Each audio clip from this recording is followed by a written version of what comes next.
Jasmine Brooks's leather jacket fit her perfectly, just as a pilot's jacket should fit someone who has earned the right to wear it. The jacket was neither too tight nor too loose. Jasmine Brooks adjusted her collar one last time in the bathroom mirror at Chicago O'Hare International Airport. Her reflection in the mirror looked back at her with an expression that was a mix of pride and nervousness. Today was the big day. After 6 years of flight school, 3,000 hours of training, countless simulator sessions, and more rejection letters than she could count, Jasmine Brooks would finally enter the cockpit as captain. Not as first pilot, not as co-pilot, as captain. This was one of those days Jasmine Brooks would never forget. I wish I could have seen the look on everyone's face who heard this story.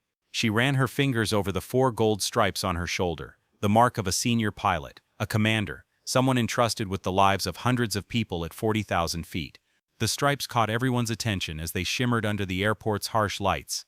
But Jasmine wasn't fully in uniform yet. Not here. Not in a public place. Skywings Airlines had advised her to board her first flight as a passenger to avoid attention and quietly enter San Francisco before being officially introduced to the crew and press the next morning. From here on, things started to get interesting for Jasmine, because her new boss had said on the phone, "Keep a low profile. The media will go wild when they find out we've hired our first black female captain.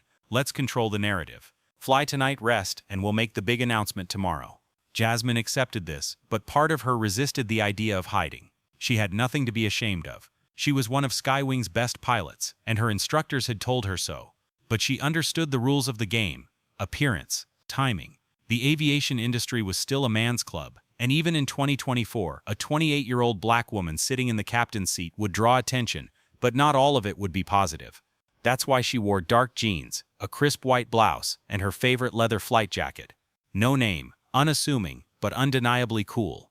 Her hair was pulled back into a sleek low bun, her gold hoop earrings caught the light, and her handbag hung from her shoulder. To anyone watching her, she looked like a young professional heading to a business meeting. No one would have guessed she was about to become one of the youngest captains in commercial aviation history. Jasmine made her way through the usual chaos of passengers dragging large suitcases, families chasing after small children, and businessmen shouting into their Bluetooth headsets, heading toward the terminal.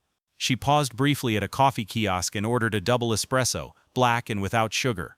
She needed the caffeine, not because she was tired, but because she wanted to stay alert, awake, ready. While waiting for her drink, a little girl tugged at her mother's arm, pointed at Jasmine, and asked, "Mommy, is she a pilot?" The mother, a white woman in her 30s who looked tired, looked at Jasmine and smiled gently. "I don't think so, sweetie. Pilots wear uniforms." Jasmine overheard this conversation and smiled at the little girl, waving at her.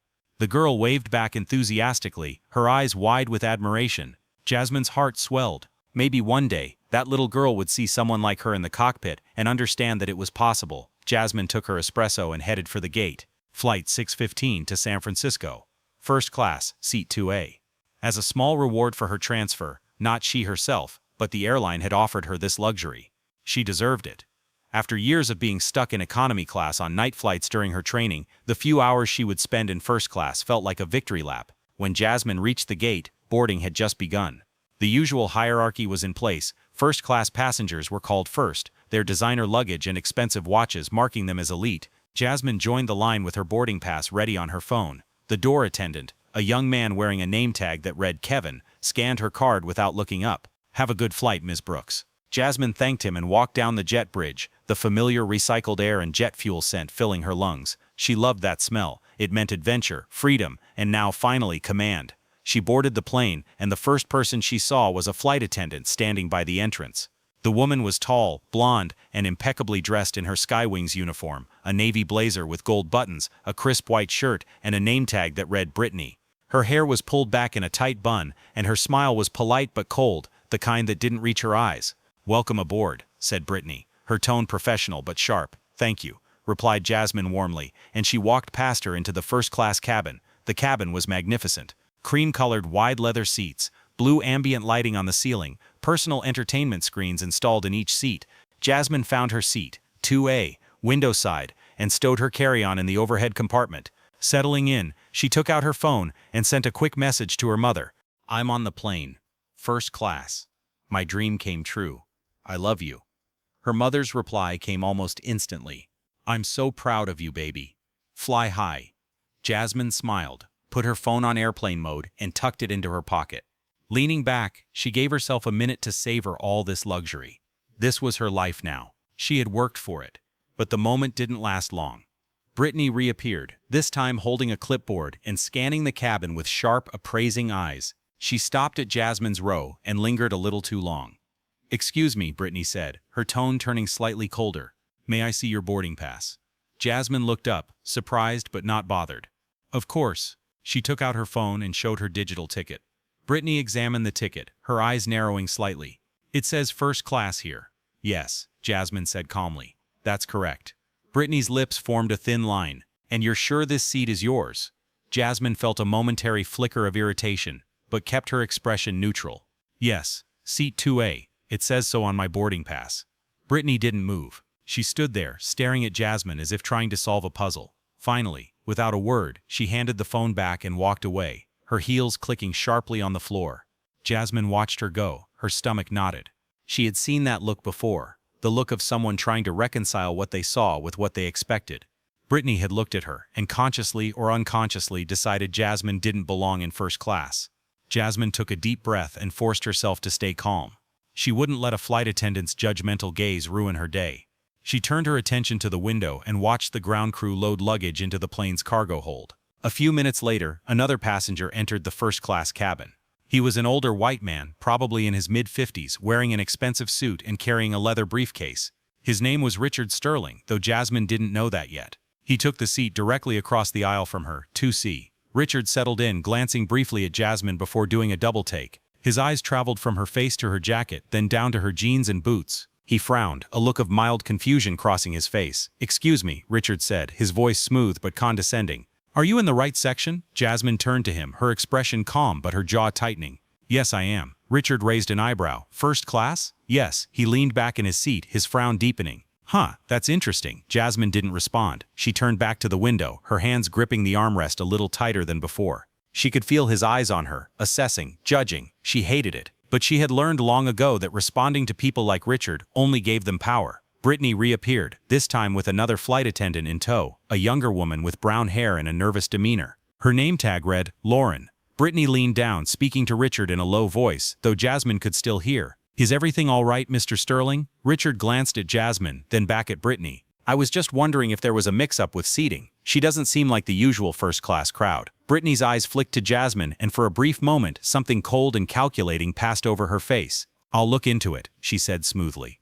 Jasmine's heart sank. She knew exactly what was happening. She had experienced it before, at restaurants, at hotels, at exclusive events where her blackness made her an anomaly, a glitch in the system that people felt compelled to fix. Brittany approached Jasmine again, her smile tight and insincere. "Miss Brooks, I'm going to need to verify your ticket one more time. There seems to be some confusion." Jasmine looked up, her patience wearing thin. "There's no confusion. I showed you my boarding pass. It's valid." "I understand," Brittany said, her tone patronizing. "But I need to double-check with the system. It's just protocol." "Protocol," Jasmine repeated, her voice flat. "Yes." Brittany's smile didn't waver. "If you could just step aside for a moment." "I'm not moving," Jasmine said, her voice firm but controlled. "My ticket is valid. I paid for this seat. I'm staying right here." The cabin went silent. Every passenger in first class turned to look. Richard smirked, clearly enjoying the show. Lauren, the younger flight attendant, looked uncomfortable, her eyes darting between Brittany and Jasmine. Brittany's expression hardened. "Miss Brooks, I'm trying to be polite, but if you don't cooperate, I'll have to call security." Jasmine felt a surge of anger, but forced herself to stay calm. She had been here before. She knew how this worked. The moment she raised her voice, the moment she showed any emotion, she would be labeled as aggressive or difficult. So instead, she leaned back in her seat, crossed her arms and looked Brittany directly in the eye. "Go ahead," Jasmine said quietly. "Call security. I'll wait." Brittany blinked, clearly not expecting that response. For a moment she hesitated, unsure of her next move. Then she turned sharply and walked toward the galley, pulling out her phone. Jasmine sat perfectly still, her heart pounding in her chest. She could feel the stares of the other passengers, some sympathetic, most curious. Richard was still smirking, clearly entertained, but Jasmine didn't care. She wasn't moving, not for Brittany, not for Richard, not for anyone, because she knew something they didn't. In less than 2 hours, she would be standing in the cockpit of this very plane, not as a passenger, but as its captain. And when that moment came, Brittany was going to regret every single word. Brittany stood in the galley, her phone pressed to her ear, her voice low but urgent. "Yes, gate security. We have a situation in first class. Passenger refusing to cooperate. Seat 2A. I need someone to come verify her ticket and possibly remove her if necessary. Lauren hovered nearby, wringing her hands nervously. Brittany, are you sure about this? Her boarding pass looked legitimate to me. Brittany shot her a sharp look. I don't pay you to think, Lauren. I pay attention to details. And something about her doesn't add up. Look at her. Jeans, a jacket, no jewelry except those cheap hoops. She doesn't belong here. But the system makes mistakes, Brittany snapped, cutting her off. I've seen it happen before. Upgrades get processed incorrectly, people game the system. I'm not letting some random girl sit in first class just because a computer said so. Lauren opened her mouth to protest but thought better of it. Brittany had been with Skywings for 8 years, and she ran the cabin crew with an iron fist. Crossing her was a career-limiting move. Back in the cabin, Jasmine sat perfectly still, her hands folded in her lap, her breathing steady. She could feel the tension radiating from the other passengers. Some were whispering. Others were pretending to read magazines or scroll through their phones, but their eyes kept darting toward her.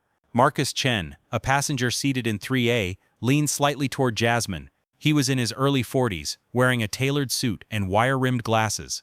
His expression was kind, concerned. "Are you okay?" Marcus asked softly. Jasmine glanced at him, offering a small tight smile. "I'm fine, thank you." "This is ridiculous," Marcus muttered, shaking his head. "You showed her your boarding pass. What more does she want?" "Control," Jasmine said simply. Marcus frowned but didn't press further. He sat back in his seat, but Jasmine could see the disapproval on his face. At least someone here had a conscience. Richard Sterling, on the other hand, was thoroughly amused. He leaned across the aisle, his voice dripping with condescension. "You know, if you'd just cooperate, this whole thing would be over by now. Making a scene isn't going to help you." Jasmine turned to him slowly, her dark eyes locking onto his. "I'm not making a scene, Mr. Sterling. I'm sitting in the seat I paid for. If anyone's making a scene, it's your flight attendant friend." Richard's smirk faltered slightly. "Excuse me? You heard me," Jasmine said calmly. "I haven't raised my voice. I haven't caused a disturbance. I showed my boarding pass twice and it's valid. So what exactly is the problem here?" Richard's face reddened slightly. He wasn't used to being challenged, especially not by someone he clearly considered beneath him. "The problem is that people like you, people like me," Jasmine interrupted, her voice still calm but with an edge now. "Please, finish that sentence." Richard's mouth opened then closed. He realized too late that he had walked into a trap. Anything he said next would expose exactly what he was thinking. And even Richard Sterling wasn't stupid enough to say the quiet part out loud in a cabin full of witnesses. He turned away, muttering under his breath. Jasmine allowed herself a small, satisfied smile. She had dealt with men like Richard her entire life. Men who assumed she didn't belong, who questioned her credentials, who treated her like an intruder in spaces they believed were theirs by birthright. But she had learned how to fight back. Not with anger, not with volume, but with precision, with words, with the kind of quiet confidence that unsettled people because it refused to bend. A few minutes later, 2 airport security officers appeared at the cabin door.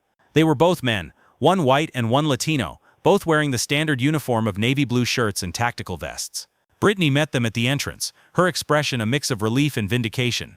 "Thank you for coming so quickly," Brittany said, her voice sweet and deferential. "The passenger in 2A is refusing to cooperate. I've asked her multiple times to verify her ticket and she's being combative." The white officer, whose name tag read Officer Davis, raised an eyebrow. "Combative? Has she threatened anyone?" "Well, no," Brittany admitted, "but she's refusing to follow crew instructions." Officer Davis exchanged a glance with his partner, Officer Martinez. They had both been doing this job long enough to recognize when a situation had been overblown. "Let's just talk to her," Martinez said calmly. The officers walked down the aisle, stopping at Jasmine's row. Davis looked down at her, his expression neutral. "Ma'am, we've received a report that there's an issue with your seating. Can you show us your boarding pass?" Jasmine pulled out her phone without a word and handed it to him. Davis studied the screen carefully, then pulled out a small handheld scanner and scanned the barcode. A moment later, the scanner beeped, and a green light flashed. "Ticket's valid," Davis said, handing the phone back to Jasmine. "Seat 2A, first class, no issues." Brittany's face went pale. "But, ma'am," Martinez said, turning to Brittany, "the ticket is legitimate. There's no problem here." Brittany's jaw tightened. "I still think there's been a mistake. She doesn't—" "What?" Davis interrupted, his tone sharpening. "She's a paying passenger with a valid ticket. Unless she's violated a law or airline policy, we're not removing her." Brittany opened her mouth to protest, but Martinez cut her off. "If you have a problem with this passenger, you'll need to take it up with your airline's management. We're not getting involved in seating disputes." the two officers turned and walked off the plane, leaving Brittany standing in the aisle, her face flushed with embarrassment and anger. The entire first-class cabin had witnessed her humiliation, and the whispers started immediately. Jasmine remained perfectly still, her expression unreadable. Inside, though, she felt a surge of satisfaction. Brittany had tried to use her authority to push Jasmine around, and it had backfired spectacularly. Brittany returned to the galley, her movements stiff and robotic. Lauren tried to approach her, but Brittany waved her off sharply. "Just get the cabin ready for departure," Brittany snapped, "and don't say a word about this." Lauren nodded quickly and scurried away. As the plane began to taxi toward the runway, the captain's voice came over the intercom. It was a deep, gravelly voice, warm and reassuring, the kind of voice that made passengers feel safe. "Good morning, ladies and gentlemen. This is Captain Andrew Graham speaking. On behalf of myself and First Officer Rodriguez, I'd like to welcome you aboard Skywings Flight 615 to San Francisco. We're currently second in line for takeoff, and we expect to be airborne in just a few minutes. Flight time today is approximately 4 hours, and we're looking at clear skies and smooth flying all the way to the West Coast. Sit back, relax, and enjoy the flight." Jasmine closed her eyes, letting the familiar hum of the engines wash over her. Captain Graham. She knew that name. He was one of Skywings' most senior pilots, a legend in the industry. And tomorrow, she would be replacing him. Graham was retiring after 35 years of flying, and Jasmine had been personally selected to take over his route. It was an honor, a validation of everything she had worked for. But it also meant that this flight, this exact flight, was Graham's last. And he had no idea that his replacement was sitting in seat 2A. The plane lifted off smoothly, the nose tilting upward as the wheels left the ground. Jasmine felt the familiar rush of adrenaline that always came with takeoff, the moment when physics took over and the impossible became routine. As the plane climbed, Brittany began the drink service, moving through the cabin with a tray of champagne and orange juice. She stopped at every seat, offering drinks with a smile that looked increasingly forced. When she reached Jasmine's row, Brittany paused. For a long moment she just stood there, the tray balanced in her hands, her face tight with barely concealed resentment. "Would you like something to drink?" Brittany finally asked, her tone icy. Jasmine looked up, her expression calm. "Orange juice, please." Brittany poured the juice with exaggerated care, as if she were handling nitroglycerin. She placed the glass on Jasmine's tray table with a deliberate thud, causing a few drops to spill over the rim. "Enjoy," Brittany said through gritted teeth before moving on. Jasmine picked up the glass and took a sip, unbothered. She had won this round, and Brittany knew it. Marcus leaned over again, his voice low. "She's really got it out for you, doesn't she?" Jasmine shrugged. "Some people can't handle being wrong." Marcus chuckled quietly. "Well, for what it's worth, I think you handled that beautifully. A lot of people would have lost their temper." "Getting angry doesn't solve anything," Jasmine said. "It just gives them an excuse to call you the problem." Marcus nodded thoughtfully. "You sound like you've been through this before, more times than I can count." They fell into a comfortable silence, and Jasmine returned her attention to the window. Below, the patchwork quilt of farmland and small towns stretched out endlessly, bathed in the golden light of morning. She thought about tomorrow, about walking into the cockpit for the first time as captain, about the look on Brittany's face when she realized who Jasmine really was. Jasmine allowed herself a small smile. Tomorrow couldn't come fast enough. An hour into the flight, Brittany was in the galley, preparing the meal service. Lauren was helping her arrange the trays, but the tension between them was palpable. "I still don't understand why you pushed so hard," Lauren said quietly. Her ticket was valid. Security confirmed it. "Why keep going?" Brittany slammed a tray down on the counter, making Lauren flinch. "Because it's the principle of the thing, Lauren. First class is supposed to mean something. It's supposed to be exclusive. And when people who don't belong start sneaking in, it cheapens the whole experience for the passengers who actually paid full price." "But she did pay," Lauren protested weakly. "Did she?" Brittany shot back. "Or did she get some kind of employee discount? Some diversity hire perk?" Lauren's eyes widened. "You don't know that." "I know what I see," Brittany said coldly. "And what I see is someone who doesn't fit.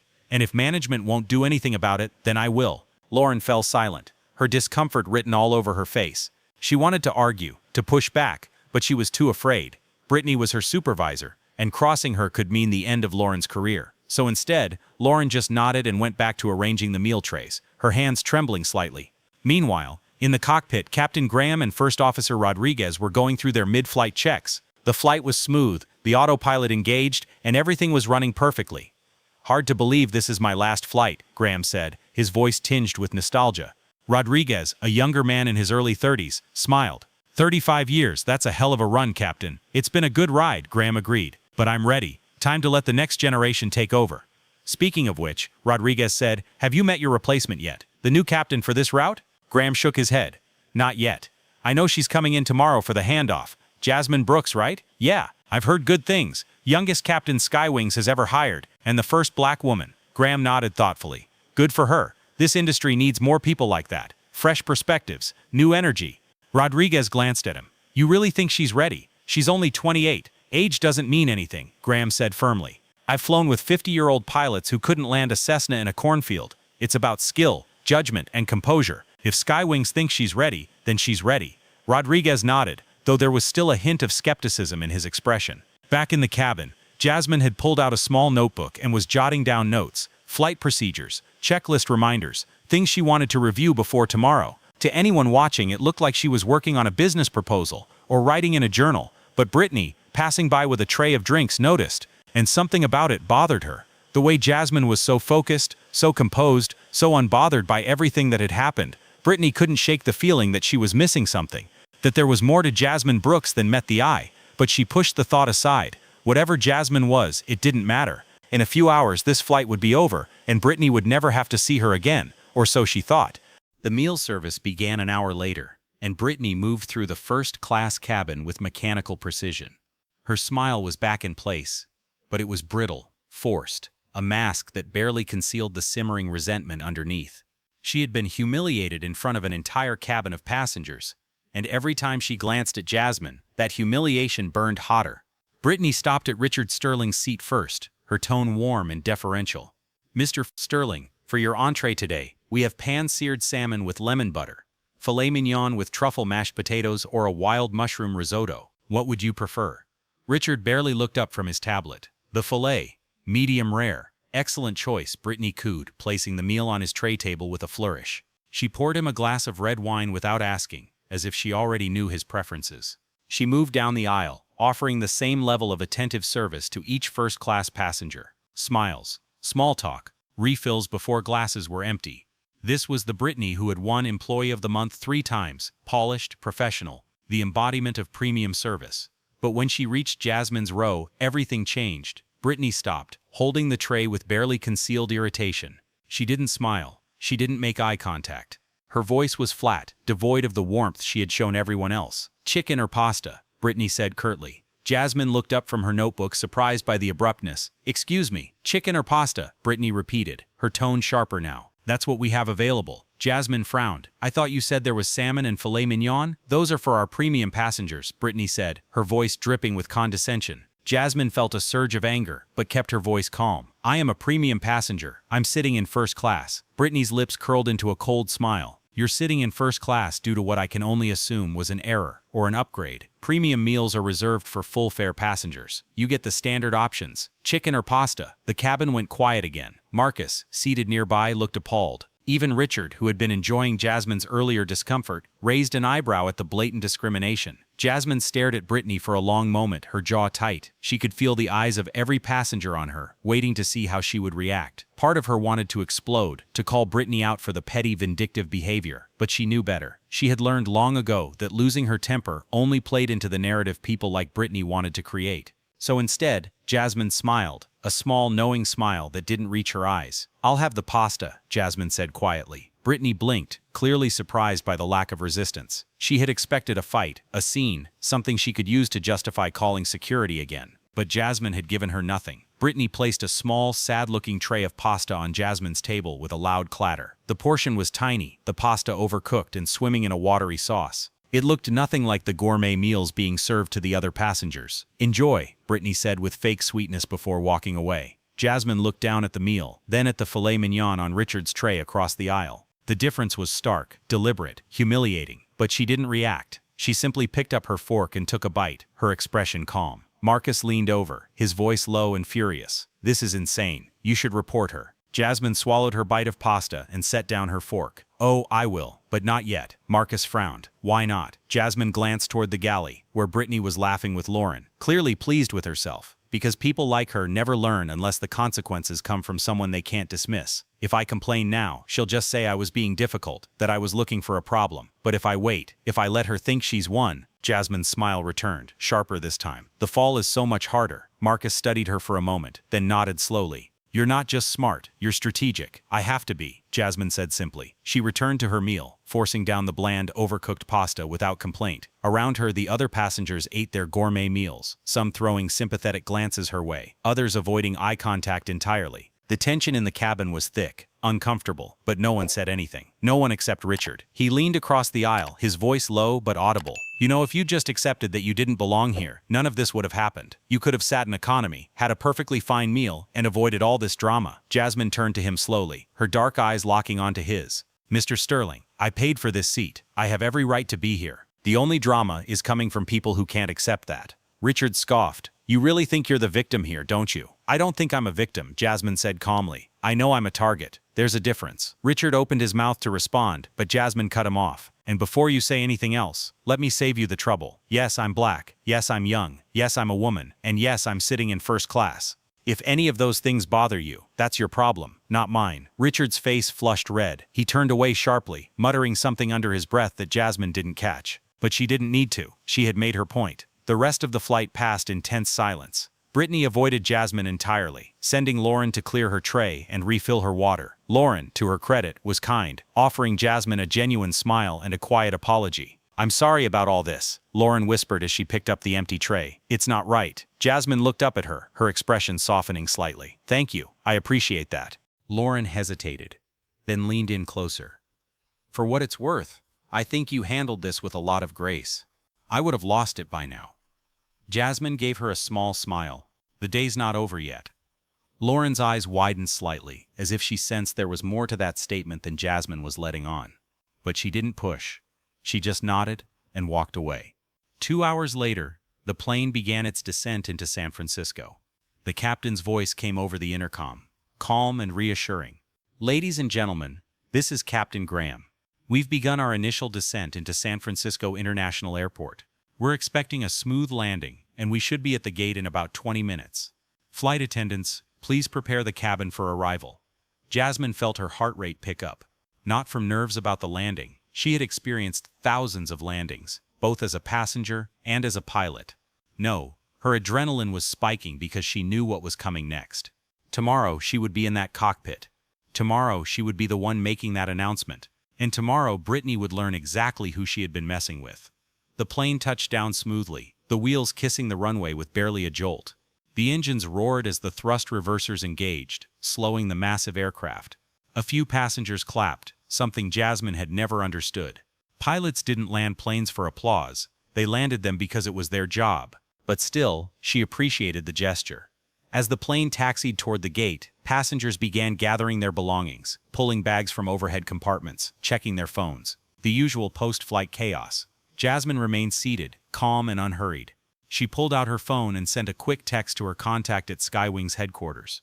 Landed, ready for tomorrow. Also, we need to talk about the crew on Flight 615. The response came almost immediately. Noted, see you at 6 a.m. Sharp. Rest up, Captain. Jasmine smiled at the word captain. It still felt surreal, even after all the training, all the certifications, all the hours logged. But it was real. It was hers. And no one, not Brittany, not Richard, not anyone, could take that from her. The plane came to a stop at the gate, and the seatbelt sign dinged off. Passengers stood, stretching, yawning, eager to disembark. Brittany appeared at the front of the cabin, her professional smile back in place. Thank you for flying Skywings, Brittany said in a sing-song voice. We hope you had a pleasant flight, and we look forward to seeing you again soon. Jasmine stood, pulling her carry-on from the overhead compartment. She walked down the aisle slowly, deliberately, her eyes locked on Brittany as she approached the exit. When Jasmine reached the door, Brittany's smile faltered slightly. There was something in Jasmine's eyes, something calm, knowing, almost amused, that made Brittany's stomach twist. Thank you for flying with us, Brittany said stiffly. Jasmine stopped, standing just inches from Brittany. She looked her directly in the eye, her voice quiet but steady. See you tomorrow, Brittany. Brittany blinked, confused. Excuse me? But Jasmine didn't elaborate. She just smiled, a small, enigmatic smile, and walked off the plane, leaving Brittany standing there, unsettled and uneasy. Marcus, who had been watching the exchange, paused as he passed Brittany. You might want to be nicer to people, he said quietly. You never know who they are. Brittany frowned. What's that supposed to mean? But Marcus just shook his head and walked away, leaving Brittany alone with a growing sense of dread that she couldn't quite explain. Outside the jet bridge, Jasmine walked through the terminal with her head high, her stride confident. She felt lighter than she had in hours, the weight of Brittany's hostility finally lifting. She pulled out her phone and dialed a number. It rang twice before a familiar voice answered. Captain Graham speaking. Captain, it's Jasmine Brooks. I just landed on your flight. There was a pause, then a warm chuckle. You were on 6:15. I had no idea. Did everything go smoothly? Jasmine hesitated. The flight was fine. The crew, that's a different story. Graham's tone shifted, becoming more serious. What happened? I'll fill you in tomorrow during the handoff, Jasmine said. But let's just say your head flight attendant needs some retraining. Graham sighed heavily. Brittany, you know her? Unfortunately, yes. She's been with us for years. Technically excellent. But, he trailed off? But she has issues with people who don't fit her idea of what a first-class passenger should look like, Jasmine finished. I've had complaints before, Graham admitted, but they never stuck. She's good at covering her tracks. Well, she just made a very big mistake, Jasmine said firmly. And I have witnesses. Graham was quiet for a moment, then said, I trust your judgment, Brooks. Handle it however you see fit. You're the captain now. Jasmine felt a surge of pride at those words. Thank you, sir. I'll see you tomorrow. Looking forward to it. And Brooks, yes, welcome to the big leagues. Jasmine smiled as she ended the call. She walked through the terminal, past the crowds, past the shops and restaurants, her mind already racing ahead to tomorrow. Tomorrow she would walk onto that plane, not as a passenger, but as its commander. Tomorrow Brittany would see her in full uniform, 4 stripes gleaming on her shoulders, and tomorrow everything would change. Jasmine stepped outside into the cool San Francisco air, breathing in the salty breeze from the bay.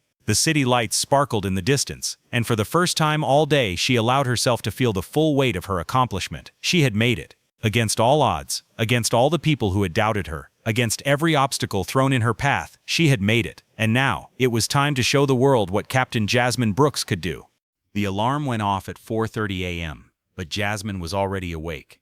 She had been lying in her hotel room bed for the past 20 minutes, staring at the ceiling, her mind racing with a mixture of excitement and nervous energy. Today was the day. After years of training, sacrifice, and fighting to prove herself in an industry that didn't always want her, Jasmine Brooks was about to step into the cockpit as captain for the first time. She swung her legs out of bed and padded to the bathroom, flipping on the light.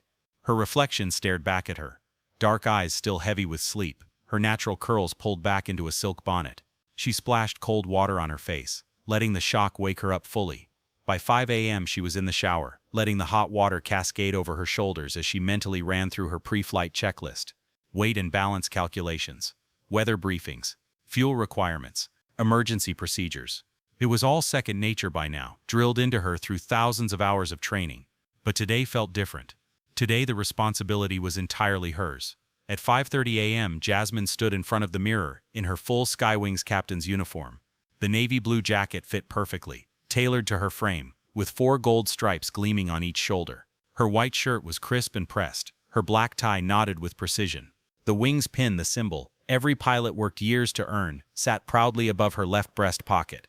She adjusted her captain's hat, tilting it slightly forward, and studied her reflection. She looked professional, authoritative, ready. But more than that, she looked like she belonged. Jasmine grabbed her flight bag, a sleek black roller filled with charts, manuals, her headset, and all the tools of her trade, and headed out the door. The Uber ride to San Francisco International Airport was quiet. The driver, an older man with kind eyes, glanced at her in the rearview mirror. Big day, he asked. Jasmine smiled. You could say that. First day on the job? First day as captain. The driver's eyebrows rose. No kidding? Congratulations. That's a big deal. Thank you. My daughter wants to be a pilot, he said, his voice tinged with pride. She's only 16, but she's already taking flying lessons. Costs a fortune, but she's determined. Jasmine's smile widened. Tell her to keep going. It's worth it. The driver nodded, his eyes misty. I'll tell her. And I'll tell her I drove a captain to the airport today. Maybe it'll inspire her. I hope it does. When they arrived at the airport, Jasmine tipped generously and headed inside. The terminal was bustling even at this early hour. Red-eye passengers stumbling toward baggage claim, business travelers rushing to catch their flights, airport staff moving with practiced efficiency. But Jasmine walked with purpose, her uniform drawing respectful nods from TSA agents and gate attendants. She felt the weight of the captain's stripes on her shoulders, the responsibility they represented, and it filled her with a fierce pride. She made her way to the Skywings crew lounge, a quiet space reserved for pilots and flight attendants preparing for their shifts. The room was sparsely populated at this hour, a few pilots sipping coffee, a couple of flight attendants chatting quietly in the corner, and then she saw him. Captain Andrew Graham sat at a corner table, a cup of coffee in one hand and a tablet in the other. He was in his late 50s, with silver hair, a weathered face, and the kind of calm, authoritative presence that came from decades in the cockpit. When he saw Jasmine, his face broke into a warm smile. "Captain Brooks," he said, standing and extending his hand. "Right on time." Jasmine shook his hand firmly. "Captain Graham, it's an honor to finally meet you in person." "The honor's mine," Graham said, gesturing for her to sit. "I've heard nothing but good things about you. Youngest captain Skywings has ever hired, top marks in every evaluation, and according to your instructors, one of the most natural pilots they've ever trained." Jasmine felt her cheeks warm slightly. "I had good teachers." "Don't sell yourself short," Graham said. "Talent like yours doesn't come from teaching alone. You've got instincts. That's something you're born with." They spent the next 30 minutes going over the handoff. Graham walked her through the quirks of the route, the best altitudes for fuel efficiency, the airports with tricky approaches, the air traffic controllers who were sticklers for procedure. He showed her his personal notes, decades of wisdom distilled into a worn leather notebook. "This route's been mine for 15 years, Graham said, his voice tinged with nostalgia. "It's bittersweet, handing it over, but if it's going to anyone, I'm glad it's you." Jasmine felt a lump form in her throat. "I'll take good care of it."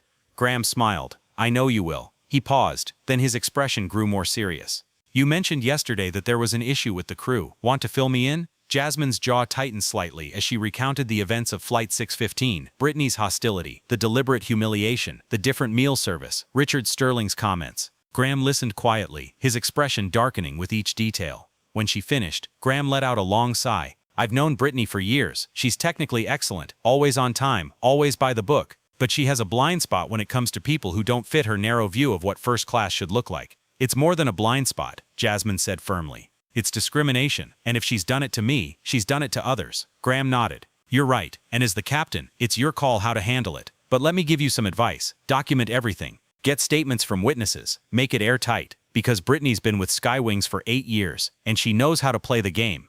"I have witnesses," Jasmine said. "A passenger named Marcus Chen offered to back me up, and Lauren, the junior flight attendant, saw everything." "Good," Graham said. "Then you've got what you need. Handle it your way. But handle it smart." Jasmine nodded. "I will." At 6:45 a.m. Jasmine made her way to the gate for Flight 615's return trip to Chicago. Her flight, her command, the gate agent, a cheerful woman named Sandra, greeted her warmly.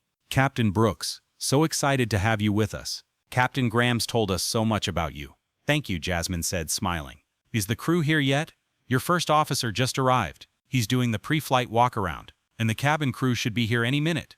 As if on cue, Jasmine saw them approaching. 3 flight attendants in crisp Skywings uniforms rolling their luggage behind them. And leading the group was Brittany. Brittany was mid-conversation with Lauren, laughing about something, completely at ease. She hadn't noticed Jasmine yet, but Lauren had. And the moment Lauren's eyes landed on Jasmine's uniform, on the 4 gold stripes, her face went pale. "Oh my God," Lauren whispered, stopping dead in her tracks. Brittany frowned. "What's wrong with you?" Lauren didn't answer. She just stared at Jasmine, her mouth slightly open. Brittany followed her gaze, and when she saw Jasmine standing there in full captain's uniform, her entire body went rigid. The color drained from her face. Her mouth opened and closed like a fish gasping for air.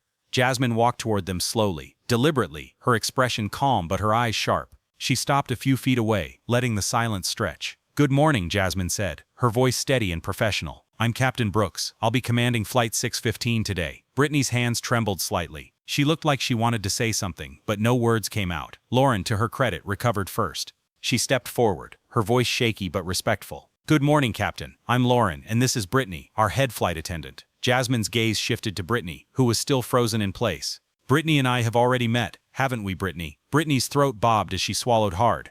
Yes, yesterday, Jasmine repeated calmly. "When you refused to serve me the same meal as the other first-class passengers. When you questioned my right to sit in a seat I paid for. When you called security on me because you assumed I didn't belong." Brittany's face turned from pale to crimson. "Captain, I didn't know." "You didn't know I was a pilot?" Jasmine interrupted, her tone sharp now. "Or you didn't know I was your new captain? Because neither of those things should have mattered. I was a paying passenger with a valid ticket, and you treated me like I was trying to steal someone else's seat." Brittany's eyes filled with tears, but Jasmine didn't soften. This wasn't about cruelty. This was about accountability. "Here's what's going to happen," Jasmine continued. "You're going to board this plane, and you're going to do your job, professionally, respectfully. And when we land in Chicago, you're going to submit a written report to HR detailing your actions yesterday, along with an explanation for why you felt it was appropriate to discriminate against a passenger." Brittany's lips trembled. "Captain, please. This isn't a negotiation," Jasmine said firmly. It's a directive. Do I make myself clear? Brittany nodded weakly, tears spilling down her cheeks.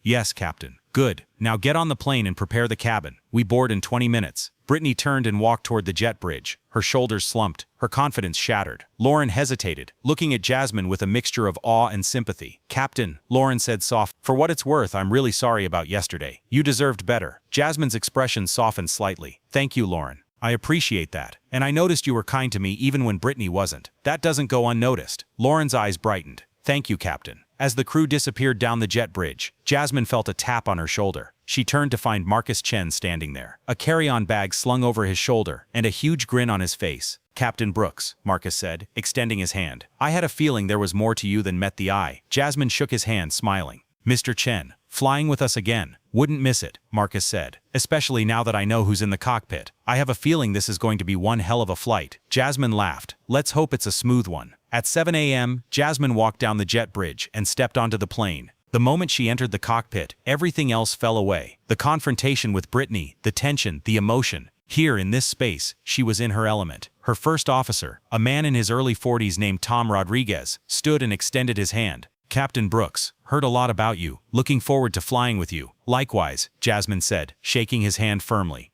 They settled into their seats, Jasmine on the left, Rodriguez on the right, and began the pre-flight checklist. The familiar rhythm took over. Switches, gauges, radios, navigation systems. Everything had to be perfect before they even thought about pushing back from the gate. 20 minutes later, the cabin door closed, and Jasmine picked up the intercom microphone. She took a deep breath, steadying herself, and then she spoke. Good morning, ladies and gentlemen. This is Captain Jasmine Brooks speaking. On behalf of myself and First Officer Rodriguez, I'd like to welcome you aboard Skywings Flight 615 to Chicago. We'll be cruising at 37,000 feet today, and we're looking at a flight time of approximately 4 hours. The weather looks great, so we're expecting a smooth ride. Sit back, relax, and thank you for flying Skywings. In the cabin, heads turned. Passengers exchanged surprised looks. A few pulled out their phones, no doubt Googling to see if they had heard correctly. A female captain, and a young one at that. But in seat 3A, Marcus smiled to himself, pride swelling in his chest. And in the galley, Brittany stood frozen, the full weight of her mistakes crashing down on her like a tidal wave. Captain Jasmine Brooks had arrived. The engines roared to life with a deep, rumbling power that Jasmine felt in her chest. She went through the final checks with Rodriguez, their communication crisp and professional. This was the dance she had trained for, the precise choreography of switches, levers, and verbal confirmations that turned a 180-ton machine into something graceful. Flaps set for takeoff, Rodriguez called out. Flaps confirmed, Jasmine replied, her hands moving with practiced confidence across the controls. Flight controls checked and free. Confirmed. The tower's voice crackled through their headsets. Skywings 615, you're cleared for takeoff on runway 28 right. Wind 290 at 8 knots. Jasmine keyed the mic. Skywing 615, cleared for takeoff 28 right.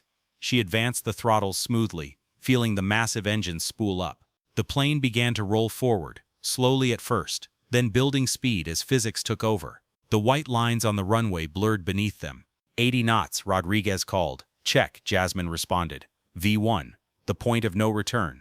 They were committed now. Rotate. Jasmine pulled back gently on the yoke, and the nose lifted. The main wheels left the ground a moment later, and suddenly they were flying, really flying. The California coastline spread out beneath them, the morning sun painting the bay in shades of gold and blue. Positive rate, Rodriguez said. Gear up. The landing gear retracted with a series of heavy clunks, and Jasmine guided the aircraft into a smooth climbing turn. San Francisco fell away behind them as they punched through a thin layer of clouds and emerged into brilliant sunshine. For a moment, just a brief, perfect moment, Jasmine allowed herself to feel the pure joy of it. She was flying. She was in command. She had made it. But the moment passed quickly. There was work to do. In the cabin, the mood was decidedly different. Brittany moved through the first-class section like a ghost, her usual confidence completely shattered. Her hands trembled as she prepared the beverage service, and she kept her eyes down, avoiding any interaction that wasn't absolutely necessary. Lauren noticed immediately. Brittany, are you okay? You look like you've seen a ghost. Brittany's laugh was hollow, brittle. Worse, I've seen my career ending. Lauren frowned. What are you talking about? The captain, Brittany whispered, her voice cracking. The woman the passenger from yesterday. She's our captain, Lauren. Captain Jasmine Brooks. Lauren's eyes widened.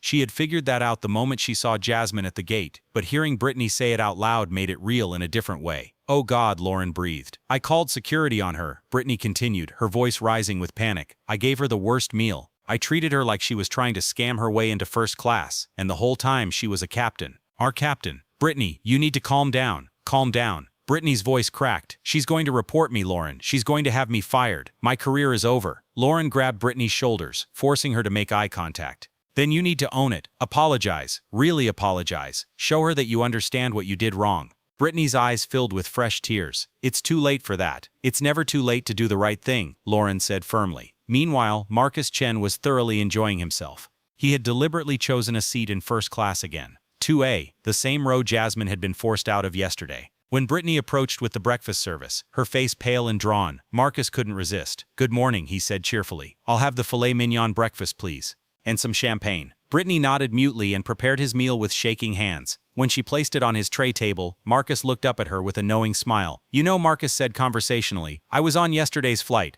I saw everything that happened to that young woman in this seat.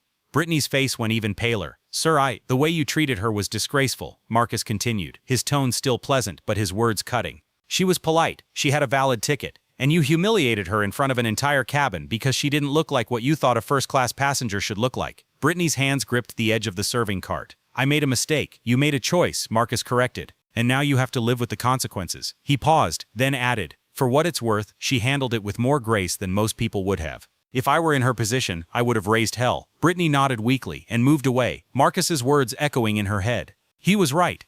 Jasmine had been calm, composed, dignified throughout the entire ordeal. She hadn't yelled or made a scene. She had simply endured. And now she was the captain. 2 hours into the flight, Jasmine emerged from the cockpit for a routine cabin check.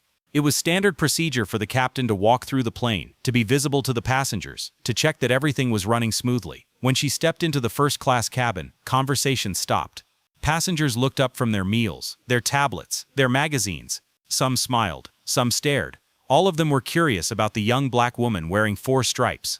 Jasmine moved through the cabin with quiet confidence, stopping occasionally to chat with passengers, to answer questions about the flight, to reassure a nervous flyer. She was professional, warm, approachable, everything a captain should be. And then she reached the galley, where Brittany was preparing the lunch service. Brittany froze when she saw Jasmine approach. Her eyes were red-rimmed, her makeup slightly smudged. She looked like she had been crying. Captain, Brittany said, her voice barely above a whisper. Jasmine studied her for a moment, her expression unreadable. How's the service going? Fine, Captain. Everything's fine. Good. Jasmine paused, then said, I meant what I said at the gate. When we land, you'll submit a full report to HR. And I'll be submitting my own account, along with witness statements.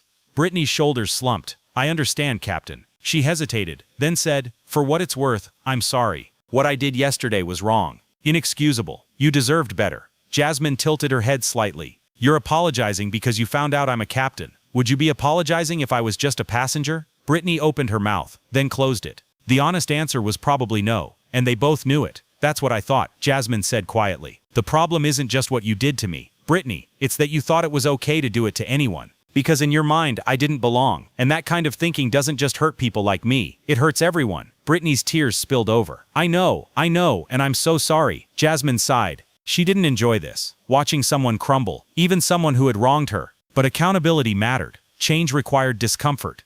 Here's what's going to happen, Jasmine said. You're going to finish this flight professionally. You're going to write that report honestly. And then you're going to use this as a learning experience. Because if you don't, if you go back to making assumptions about people based on how they look, then you haven't learned anything, and this was all for nothing. Brittany nodded, wiping her eyes. I will, Captain, I promise. Jasmine studied her for a moment longer, then nodded. Good. Now get back to work. We have passengers to take care of. As Jasmine walked away, Brittany felt something shift inside her. Shame. Yes. Regret. Absolutely. But also something else. A tiny spark of possibility. The possibility that she could be better. That she could change. It wouldn't be easy. But maybe, just maybe, it was possible. 3.5 hours later, the Chicago skyline came into view through the cockpit windows. Jasmine and Rodriguez had been running through the descent checklist, their communication smooth and efficient.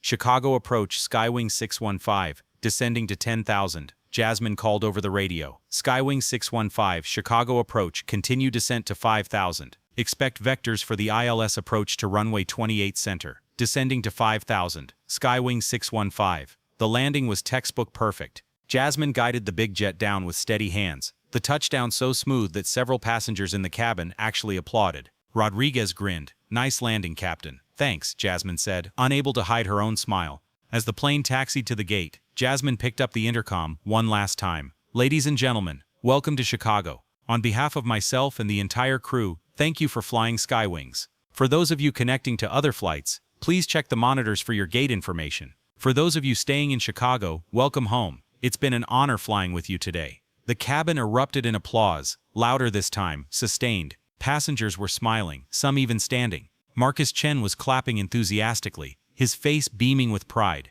In the galley, even Brittany found herself clapping, tears streaming down her face. Not tears of sadness this time, but something more complex. Remorse, yes, but also admiration. Jasmine had just flown them across the country flawlessly, had handled every aspect of command with grace and skill, and had done it all while carrying the weight of what Brittany had put her through. After the passengers deplaned, Jasmine stood at the exit, thanking people as they left. Many stopped to congratulate her, to shake her hand, to take photos. One little girl, no more than 7 years old, tugged on her mother's hand and pointed at Jasmine. "Mommy, she's a pilot, a girl pilot." Jasmine knelt down to the little girl's level. "I sure am. What's your name?" "Emma." "Well, Emma, you can be a pilot too if you want. You can be anything you want." Emma's eyes went wide with wonder, and her mother mouthed a silent thank you to Jasmine before leading her daughter away. When the last passenger had left, Brittany approached Jasmine slowly, her posture defeated but her eyes clear. "Captain Brooks," Brittany said, her voice steady despite the emotion behind it. "I've written my report. I'll submit it to HR as soon as we're done here. And I just want you to know, I'm truly sorry, not because you're a captain, but because I hurt you, and I'm going to do better." Jasmine looked at her for a long moment. "I hope you mean that, Brittany. Because this industry, this world needs people who are willing to do better." Brittany nodded. "I do mean it." "Then good luck," Jasmine said simply. As Brittany walked away, Lauren approached, her expression tentative. "Captain, can I just say, you handled all of this with incredible grace. I learned a lot watching you." Jasmine smiled. "Thank you, Lauren. Keep being the kind of flight attendant who treats people with kindness. The industry needs more of that." Lauren beamed. "I will, Captain. I promise." Later that afternoon, Jasmine sat in the Skywings crew lounge, her uniform jacket draped over the chair beside her. She was exhausted but exhilarated, the adrenaline of her first flight as captain still coursing through her veins. Her phone buzzed with a text from Captain Graham. "Heard the flight went perfectly. Told you you were ready. Proud of you, Captain." Jasmine smiled and typed back. "Thank you for everything, Captain. Couldn't have done it without you." Another text came through, this one from Marcus Chen. "Just wanted to say it was an honor flying with you today. You're going to inspire a lot of people. Keep soaring, Captain." Jasmine's chest tightened with emotion. She had spent so many years fighting to get here, pushing through doubt and discrimination and countless obstacles. And now, finally, she had arrived. But this wasn't the end. It was just the beginning. Over the next few weeks, Jasmine flew dozens of flights, each one building her confidence and her reputation. Passengers requested her routes. Flight attendants praised her professionalism. Other pilots sought her advice. And Brittany, she completed her mandatory diversity and sensitivity training, submitted her report, and received a formal reprimand from Skywings. But she didn't lose her job. Instead, she was given a chance to learn, to grow, to become better. And slowly, painfully, she did. 6 months later, Brittany found herself working a flight with Captain Brooks again. When she saw Jasmine's name on the crew roster, her heart sank. But she showed up, determined to prove she had changed. The flight went smoothly. Brittany was professional, kind, and treated every passenger regardless of how they looked with respect and warmth. When the flight ended, Jasmine stopped her at the exit. "Good work today, Brittany," Jasmine said. Brittany looked up, surprised. "Thank you, Captain. I mean it," Jasmine continued. "I can see the difference. Keep it up." Brittany's eyes filled with tears, but this time they were tears of gratitude. "I will, Captain. I promise." As Jasmine walked through the terminal that day, her phone buzzed with a news alert. The headline read, "Skywings Airlines appoints record number of female pilots, credits Captain Jasmine Brooks as inspiration." Jasmine smiled. Change was slow, but it was happening. One flight at a time. One person at a time. She thought about that little girl on her first flight, Emma, who had looked at her with wide, wonder-filled eyes and seen possibility. She thought about all the young girls who would see her in that cockpit and know that they could do it too. And she thought about Brittany, who had made terrible choices but was now working to be better. Jasmine walked out of the terminal and into the bright afternoon sun, her captain's hat tucked under her arm, her future stretching out before her like an endless runway. She had earned her wings, and she was just getting started.